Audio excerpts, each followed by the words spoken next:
It is the Guatemala Life and Culture podcast. Today is episode number 7. We're going to be talking about immigration. So immigration is going to be a 2-part episode, and kind of the way we're going to go about this, first of all, disclaimer, neither Don nor I are immigration attorneys. No. And what we're going to be talking about is just from our experience and being around the families, being around the community for a long time. Also, being there as families talk to their immigration attorneys, working with immigration attorneys, et cetera. So we're going to be talking more in generalities in these episodes. We're not going to get into the super specifics of anything because immigration, it does change. This is being recorded in 2024, end of 2024. So just kind of have that for context as well. But good point. Yeah. So let's get started. Let's do it. So immigration, definitely a hot topic in not only our nation, but the world. We hear a lot about refugees and just the pros and cons that immigration has. But one of the quotes I really like to kind of kick off our immigration talk is a quote that says, "A label might refer to what a person did, but it's not who they are." And I think that's important to remember for anything in life. Absolutely. I mean, you could be labeled an alcoholic or an illegal alien or a bad-tempered person, but in the end, that's not who you are. And that's important to keep in mind as we go through this. For sure. All right, important terms. So these are going to be terms that we hear a lot in the news. And I think that several of these are greatly misunderstood in what they actually mean. And a little bit of this might be dry, but it is very important. But the first one is immigrant. What does immigrant mean? Well, it's a person who comes to live permanently in a foreign country. Simple enough. Yes. Okay. Now, refugee. This is one that I think people might get a little confused over, but a refugee is defined as someone who has been forced to flee his or her country because of persecution, war, or violence. And then these are the things that in order to qualify as a refugee, you have to meet one of these things to qualify as a refugee. And I want you to think about our Guatemalan families, you listeners or people watching, whenever I go through these and see how many of these they might fall into.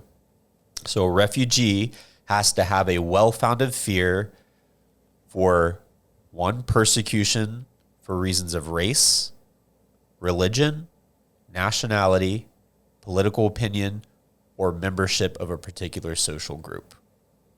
So fear of one of these many things. Correct. Any one of these things. Yeah. So I think when going back to our history episode, when we talked about the genocide and the war that these families lived through and kind of what is continuing to happen in Guatemala, it's very reasonable to say that because they're indigenous Mayan Indians, they are being persecuted due to race. Their Mayan indigenous beliefs could be persecuted because of religion. Nationality, maybe not so much, but political opinion, certainly. And the obvious one, a member of our particular social group. Yeah. So the next term is asylum seeker. And we hear asylum bantered about quite a bit in the news. And what an asylum seeker is someone whose request for sanctuary has yet to be processed. And here's a major difference between a refugee and an asylee. A refugee is someone who is still, they're fleeing their country for the reasons we mentioned. However, they are in what is known as a refugee camp, or they're registered, at least for the United States, through the Office of Refugee Resettlement, and they're awaiting their turn to be placed in a very particular part of the United States, often where other individuals from their nation or religious group are located. So take Columbus, for example. There's a large Somali population. So if you are refugees. Correct. Yes. So if you're a Somali refugee, you still might technically be in Somalia, or you might be in a neighboring country of Somalia, right, waiting for the Office of Refugee Resettlement to place you in the United States. And that's your refugee and your refugee community. Whenever they arrive in the States, they have a caseworker. They have someone to help them find a job, help find them housing, and they're kind of followed up with. How that's different from an asylee or an asylum seeker is that is someone who shows up in the country and they're like, I need asylum. Yeah. And that would be our southern border. So someone from Guatemala crosses the border and immigration captures them. They're like, I cannot return to Guatemala or my host country for fear of my life. That would be someone who's declaring asylum. And per our laws, currently, the U.S. can't send that person back, although there's been some back and forth with that. Correct. And some of that happening. Yeah. But that's the important thing to remember is refugee is someone who's waiting to be placed in the United States, and asylee is someone who's shown up and says, I can't go back. So could also, just to clarify these terms, a refugee could also be could a refugee be someone who is currently living in the States in a refugee settlement? Or are they considered at that point an asylum seeker as a refugee? Because I see the confusion where sometimes they're used simultaneously. Because to me, when I think of refugee and refugee camp settlement, I think of, yes, a war or an act of war where maybe the U.S. military comes in and kind of brings this group of people, like assists them in their departure of said violent, dangerous place. So they're very much, might not even have the choice of being a refugee, more so, it seems. Whereas an asylum seeker they're taking the initiative for their own rescue. Does that make I sense? think I know where you're going with that. Like, certainly an asylee is someone who's taking it upon themselves. Like, there's no one that's tangibly forcing them out for the purpose of their own safety or anything like that.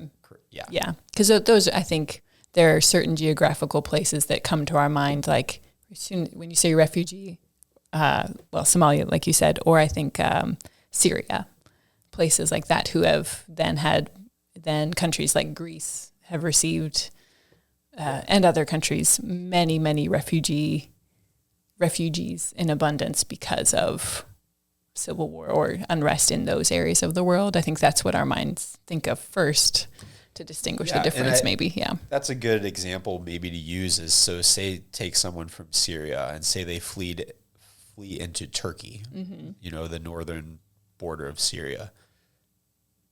They're a refugee, but then if they're saying, I don't want to go back, or I want to stay in your country, you Turkey, then that's seeking asylum. So then they're an asylum seeker. Yes. But they're already in that country when they do that. Yeah.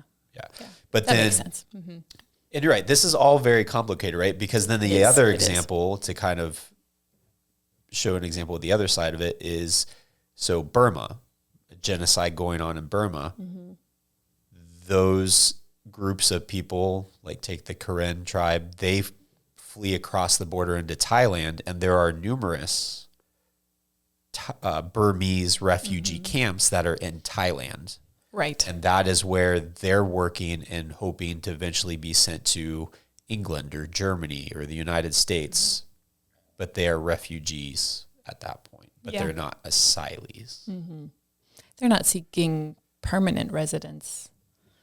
Well, it depends, I guess. I don't. It depends. I shouldn't say too much. We won't get that too far into the weeds. But this is exactly the way the conversation goes, because there's so many branches of, well, what about this situation? What about that situation? And what category does it come under? That's very complex sometimes. That is a perfect point. Yeah. That is why when you hear people talking about immigration, even major news networks, you really can't take a blanket approach. No, it really is on not. a case-by-case basis, and it would be easy to tell a story, good or bad, about a group of people based off of some of the information we're talking about here. You kind of pick and choose what you want to talk about. But that's not the reality for the family. So just a word of caution for everyone out there. Just really take the time to try and do that background research for every single case. Basically, if you're going to have a strong opinion about something, make sure you're educated about it. If not, just say you don't know, right? Good rule of thumb for anything. Yeah.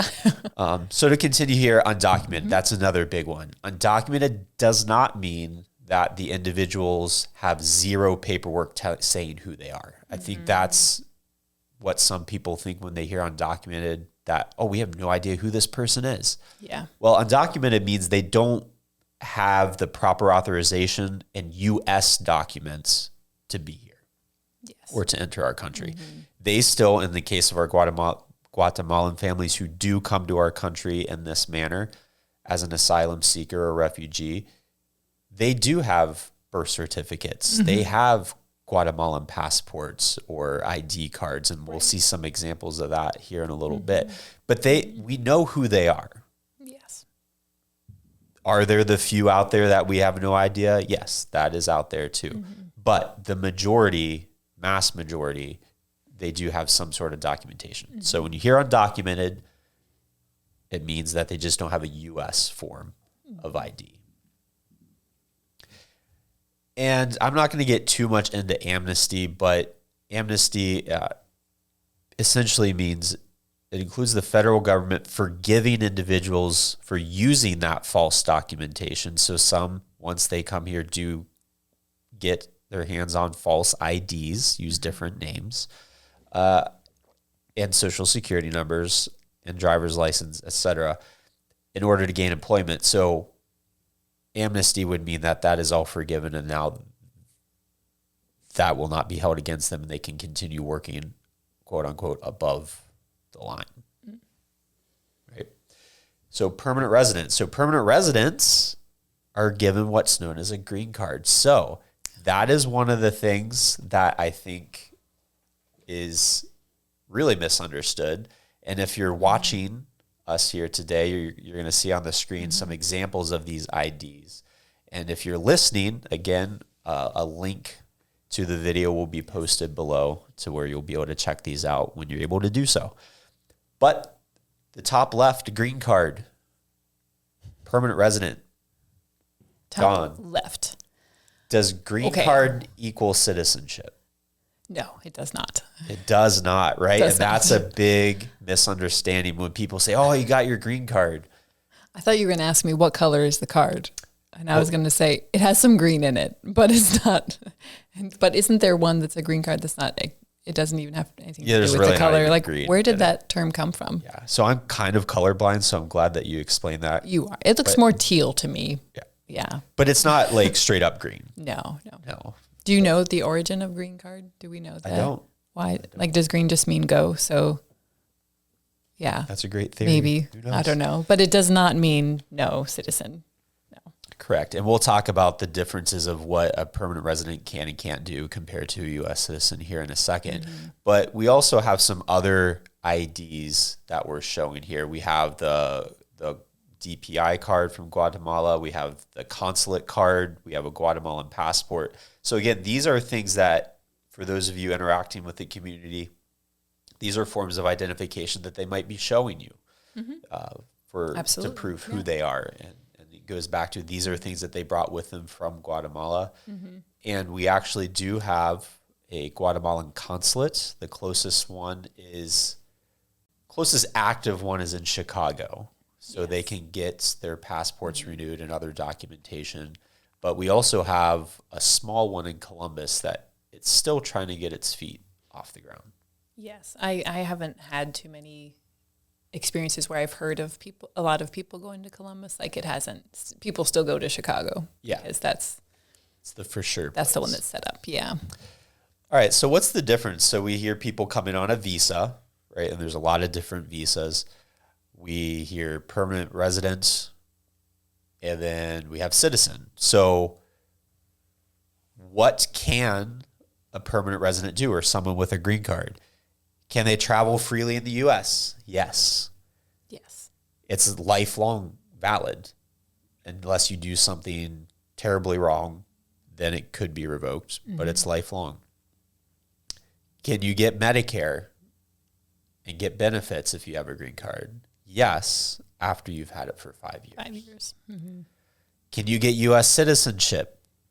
Yes, after 3 to 5 years. So when we hear someone say, oh, come become a U.S. citizen, well, first, they have to be able to become a permanent resident, which that's a process in and of itself. Yeah. Then you have to have that for 3 to 5 years before you can begin applying to be a U.S. citizen and take the tests. Do they have the right to vote? Not entirely. It's limited. It says, I'm cheating off of sheet as well. Limited is maybe someday or for certain things. Yeah, correct. Sometimes a social security card for work only. Some people might see that. That is given by the government for the individual to be able to work legally with a social security number, but that is limited to work only. It doesn't allow them to get any of the other benefits from that social security card. They're able to work and they're able to study in the U.S. up to 80% cheaper as opposed to being someone who is, say, a foreign exchange student.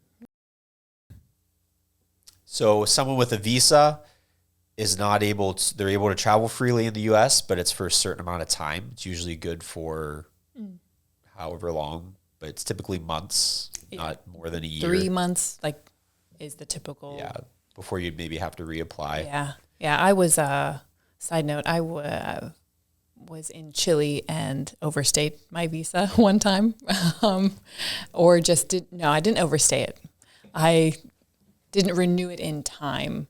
So instead of just being able to go and renew it once, I had to make various visits to an office and go back and sign every week for a couple of weeks. So that was the cost of travel, basically just a couple hours on a bus but yeah, that was just a naive, ignorant thing that I missed. But yeah, it is a limited time. Yeah, in many countries or every country probably. Yeah. And that's another way that people can become undocumented is their visa expires. Yep. And so they're here, they had that identification, but it's no longer valid. So therefore they are now undocumented. So you can see just from your experience, for you. Yeah. I mean, they could have made me leave. Ended up in that situation. So yeah. Right. Yeah. Yeah. I mean, and there should be warnings of, this is getting close, but it's not, it's just different when you don't have to think about that, just the thought of even a trip, I'm going to stay for a while. You don't really think of those parameters of, because you're from a different place, that doesn't give you long-term access. It just for us, for anybody, that it just doesn't. Entitlement doesn't exist anywhere else, does it? So people with a visa, they are not allowed to vote. They're limited to work. So it depends on their type of visa, and they can study in the States, but it's that foreign student fee. So just to put into context for our local community, so we have some students who were born to immigrant parents. Yes. In Guatemala. And then they moved with their parents to the States when they were, say, 2 years old, 2, 3, 4, 5 years old. And then when they get here, they eventually go into maybe Head Start, preschool, then go into kindergarten at a local school district. They go their entire life going through our school system. They graduate high school, one even with honors. Yep. But when they graduate, they still cannot go to school without paying the foreign exchange student. Not exchange student. Not exchange, but as someone who was not born here. Right. Yeah. Yeah. So think about that. You lived your whole life, your entire school life in Ohio. And then if you want to go to a school, you might have to pay those out of out-of-state fees. Yeah. It's crazy. It's crazy because for a child of 2 or 4 years, whatever, a young child, like, and all of that upbringing, you mentioned the school, like, they're completely acclimated as an American. They might not even be able to speak their Spanish very well. Home life, right. Home life, they definitely have a lot of their parents are still preserving their language and culture very well as Guatemalans do. But yeah, they probably are speaking English first, if that's when they're really formulating language. So the definition of, being a citizen is an interesting concept in itself, actually. Yeah, absolutely. And I think that just goes to show you the system. It is broken, whatever side of the immigration debate you're on. It's things like that where it shows it needs to be fixed, because how is that helping that individual who, for all intents and purposes, is just as local and as much of a citizen as anyone else, up here. But the label right changes that.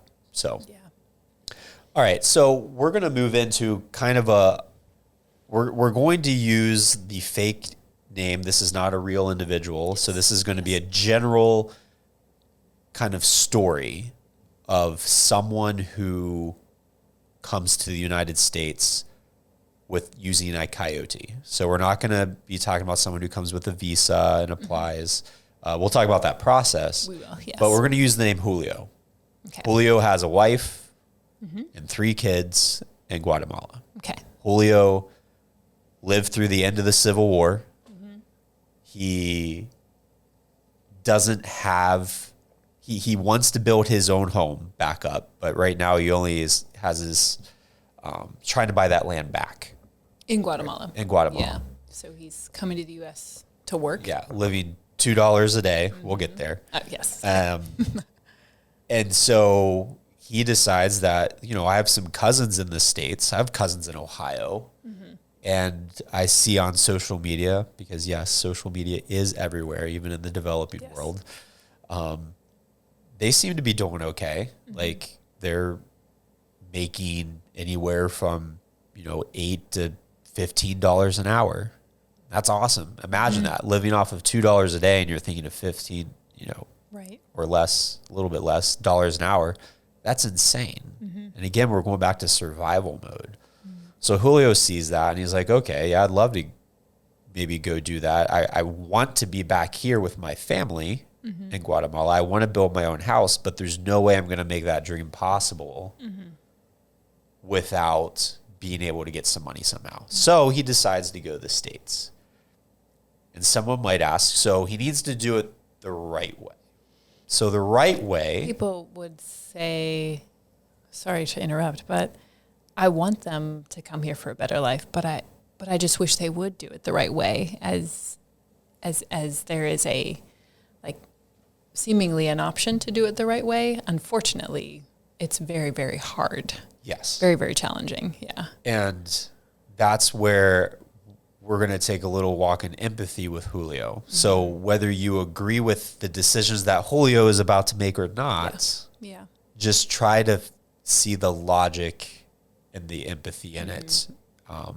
This is what we're going to walk through. Yeah. So the right way would be, or the quote unquote right way would be, to try and apply for a visa. So when you apply for a visa, Julio lives in Ahuacatán, so he would have to travel the 4.5 to 5 hours to Guatemala City to the U.S. Embassy. And in order to get there, he might have to take time away from the work that he was doing. He would have to pay for a ride. And that 4.5 to 5 hours is kind of, that could be way longer depending on how you're traveling and what, how long you're having to wait for different transportations. It's obviously there's not transportation like we have here in the States, right? You're going from little vehicle or chicken bus to chicken bus type of a thing. So when he gets there, he would have to apply for an appointment. But before that appointment took place, he would also have to apply online for a visa. And he would have to choose between numerous different visas. I mean, we're talking more than 20 different types of visas. You would have to apply online. You would have to pay an upfront application fee, which when I helped someone, this would have been 10 years ago now. So it was $200 application fee back then. I don't know what it would be today, but I can't imagine it's any cheaper. Probably not. Yeah. So think about Julio, who's making $2 a day, who might not be literate because he wasn't able to go to school due to the war and due to the situation that they were in. All he's thinking about is needing to make money and getting to the States. So even if this was available to him, reality is he's not going to be able to do this because not only do you have to go on, choose which application or visa you're applying for, pay for it up front, go to the Guatemala city, do the appointment, and during that, they're going to ask you questions because they want to make sure that you're someone who's going to return to Guatemala at the end of your visa stay. Well, then you have to have references in the States. You have to have a certain amount in your bank account to do that. So all these sorts of things are stacking up against deciding to go. So like strike one, what if you don't have a bank account or any connection? Oh, wow. Yeah. I mean, there's just like multiple of those options. Yeah. What if you miss one of them? It could be, well, you just didn't pass. For sure. Yeah. And so to go back to my experience, we were applying for a student visa. So this individual's family was in the States and the girl, she was brought to the States when she was 5, attended the local school district until she was in 6th grade. Then they moved back as a family to Guatemala. She was the oldest of 4 kids, and she was the only one that was born in Guatemala. The 3 younger ones were born in the States. So them being born in the States, they're citizens. They have all the freedoms that a citizen has. Well, they wanted this girl to be able to study again back in the United States and complete her education here. So applied for a student visa. That's where it took $200 up front, helped the family navigate the application. Obviously, there were references here that knew the family. I was actually in Guatemala when we went to the embassy appointment, and there was 3 sessions that day for visas. Okay. Each session had 200 people. So 600 people just that day was applying for a visa to get in the United States. So think about it from that perspective. From the United States perspective, you had 600 people on one day in one country. Now, think about all the other countries in the world. Yeah. Think about all the other days of the year. That's a lot of people. So that is partly why that threshold is so high. And so long story short, she didn't get it. It was denied. So Julio decides that's not going to work. So he decides to go with a coyote because he heard from his cousin that, hey, I went up with this person. Here's their number. They'll get you to the States. Then you can start working. It's great.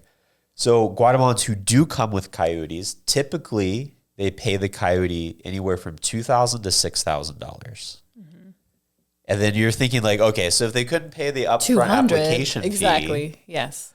How can they pay this? Right. Well, what the coyotes do is maybe they'll take a little money up front, but they're like, you can pay us back in payments, or you can pay us back later. Yeah. And if you're thinking about going from making $2 a day to $8 to $15 an hour, working 8 to 10, 12 hours a day, you're thinking, okay, I'll be able to pay that back pretty quick. Then I can start using the money to build my house and provide for my kids a better future. And oftentimes, if you can't, like say you don't have connection or communication with this coyote for a while, like they just are there to guide you along your journey and then they leave, right? Yep. The families who are receiving someone will pay the coyote fee. So then that person is indebted to whoever they came to live with. So I hear that quite often. Well, I have to work. I have to start working because I have to pay off my travel fees for when I came here. I owe my uncle or my brother-in-law or whoever who was able to front that. Absolutely. So there's no connection with like sending money to whoever, wherever, you know, I mean, that seems shady, but so often those people are the ones who will front your cost, and then you're indebted to them, which cause some hard family dynamics. Might seem like, oh, well, that's nice, I just have to pay my cousin. But yes, it could change things. And unfortunately, sometimes people's words of, well, you can pay this whenever, then when they start to feel the pressure of, I got to pay my kids' medical fees or something, they start to ask for the money sooner than later. And there's no legally binding like documents that anybody signs. So it's purely, it can get kind of ugly there. But so coyotes could be good people or bad people. Yes. By good people, bad people, I mean harmful people or not harmful people. And so they might actually take pretty good care of the people that they're bringing forth. But then you also have the ones that do take advantage, and it can get pretty dangerous. One of the more dangerous parts of the journey is, you know, going through Chiapas, southern Mexico, and then also just obviously dealing with the elements wherever you are, northern Mexico, southern U.S. But it's from what I've heard also that the less people who would do harm along the way are the coyotes themselves. It would be more when they're staying overnight somewhere, and maybe there's just so many people, one guide can't be... It's like a shepherd and the sheep, right? Yeah, be vigilant of them all at the same time, and that's where locals or whoever knows that there's this vulnerable group of young people or whoever, you know, a vulnerable group, that's where they're taken advantage of or abused or worse.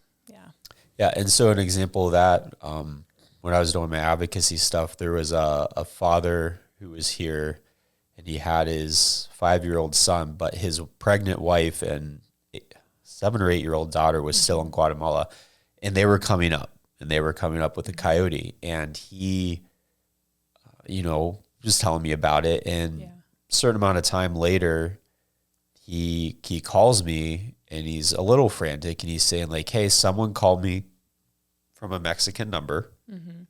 They said that they're with my wife, and they need $2,000 or they're going to rape my wife. And I'm like, oh, okay. It's one of those bizarre things that you don't think like you're ever going to actually be, a part of in any sort of way. Right. And obviously there wasn't much we could do, but we did contact we had an FBI representative that we had worked with, and contacted her and said like, hey, is there anything that can be done? And contacted the Guatemalan embassy in Mexico City, et cetera, et cetera, et cetera. Yeah. Long story short, there wasn't anything you could do. There wasn't anything obviously the FBI could do because they weren't U.S. citizens. That wasn't anything to do with the United States. Right. But the Guatemalan government wasn't going to do anything either, nor was the Mexican. So going back to your point of family members, he then went to family members and friends and was asking for money, and somehow he ended up getting the $2,000 and sent this to them. I don't know how. But then another week goes by, and then he gets another call. And he calls me again. He says, hey, they're at the border. And this just goes to show you. He said, the U.S. immigration wants $5,000 and then they'll let her cross. Huh. I said, that is not U.S. immigration. That is not the way that they operate. That is 100% not them. But he was in survival mode. He was worried. It didn't matter what I said. Right. It wasn't going to matter. Right. So to make a longer story short, he ended up finding a way to pay that. So now he's $7,000 more in debt on top of what they paid to get here. And fast forward, they ended up losing the kids in U.S. to losing custody of the kids because kids weren't going to school. They weren't able to pay their rent. They were going to be evicted, and all these sorts of things that the school wasn't aware of.